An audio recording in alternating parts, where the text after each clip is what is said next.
জীবনের একটা গুরুত্বপূর্ণ মূল্যবোধ ও ম্যাচুরিটি হলো কাউকে ছোট করে না দেখা। পরিস্থিতি যে কোনো সময় পরিবর্তন হতে পারে। জীবনে কাউকে কষ্ট দিও না। আজ হয়তো তুমি শক্তিশালী, কিন্তু সময় তোমার থেকেও বেশি শক্তিশালী। চাকরি হলো আধুনিক দাসত্ব। এর মাধ্যমে একজন নিজের ভাগ্যের নিয়ন্ত্রণ তিনি তুলে দিচ্ছেন অন্যের হাতে। কোনো ব্যক্তির সরল মনোভাব কখনোই তার দুর্বলতা নয়, এটি একটা সুন্দর স্বভাব যা একটি উন্নত মনের পরিচয় বহন করে। এই পৃথিবীতে সে সবচেয়ে বেশি অসহায়, যে নিজের রাগ, অভিমান, কষ্ট কিছুই কাউকে দেখাতে পারে না। পৃথিবীর সবচেয়ে শ্রমজীবী হচ্ছেন মা। কর্মবিরতি নেই, মজুরি নেই, দাবি নেই, শর্ত নেই, স্বার্থ নেই।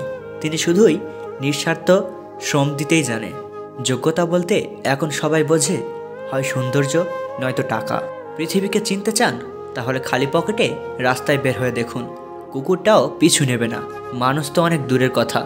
আমি তোমার রূপে নয়, তোমার গুণে মুগ্ধ হয়েছি।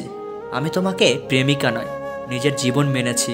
সমস্যাকে কখনো এড়িয়ে যেতে চাইবেন না, বরং সমস্যা এলে তার মুখোমুখি দাঁড়াবে। মনে রাখবে, সমস্যাবিহীন সাফল্যের কোনো আনন্দ নেই। সব সমস্যার সমাধান আছেই। আপনি হয়তো আপনার জীবনকে ঘৃণা করছেন, যা চেয়েছিলেন তা না পাওয়ার জন্য। অথচ এমন কেউ আছে যে আপনার জীবনের মতোই জীবন কামনা করছে। একজন বাবার কাছে সবচেয়ে আদরের জিনিসটি হলো তার মেয়ে। অতিরিক্ত কেয়ার আর ভালোবাসাগুলো একসময় ব্লক লিস্টে সীমাবদ্ধ থাকে। বইয়ের পাতা শেষ করলে কেউ শিক্ষিত হয় না। শিক্ষিত তো সে যে সবাইকে সম্মান করে। অহংকার তারাই করে যারা হঠাৎ এমন কিছু পেয়ে যায় যা পাওয়ার যোগ্যতা আদৌ তাদের ছিল না। সবাই একদিন না একদিন ঠিকই বদলে যায়। মা বাবা কখনোই বদলায় না, তারা বদলাতে পারে না। ভালোবাসা যখন শেষ হয়ে যায়, তার সাথে সাথে শেষ হয় অভিযোগ ও সকল অভিমান। শুধু বেঁচে থাকে ভালোবাসার মানুষটির জন্য শুভকামনা। জীবনটাকে যদি ফোনের মতো রিসেট মারা যেত, তাহলে আর এবার প্রথম থেকে জীবনটা শুরু করতাম। পৃথিবীতে আসার খবর 9 মাস আগে থেকেই জানা যায়, কিন্তু পৃথিবী থেকে যাওয়ার খবর 9 মুহূর্তেও জানা যায় না। তাই সুস্থ থাকুন, ভালো থাকুন। খালি পেট ও খালি পকেট পুরো পৃথিবীটাকে চিনিয়ে দেয়। জীবনে যে একবার ঠকেছে, তার পক্ষে দ্বিতীয়বার কাউকে বিশ্বাস করা বড় কঠিন। টাকার থেকেও দামি হয় একটা মানুষ, আর দামটা ঠিক তখনই সবাই বুঝতে পারে যখন সে পৃথিবী থেকে বিদায় নেয়।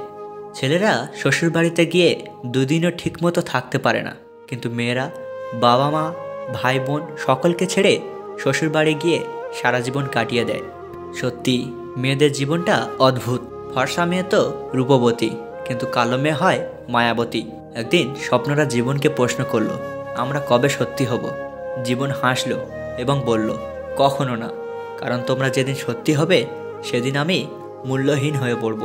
ডিয়ার স্কুল ফ্রেন্ড, হয়তো তোদের সাথে আগের মতো প্রতিদিন দেখা হয় না, তেমন কথাও হয় না, কিন্তু বিশ্বাস কর, আমি সব সময় তোদেরকে মিস করি। স্কুলের সেই দিনগুলোকেও খুব মিস করি।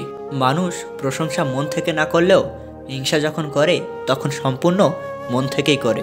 চিন্তা শক্তি বড় করো, বিশ্বাস বড় করো, এমনভাবে কাজ করো যেন তুমি একজন বড় মানুষ। তাহলেই তোমার সাথে বড় কিছু হবে।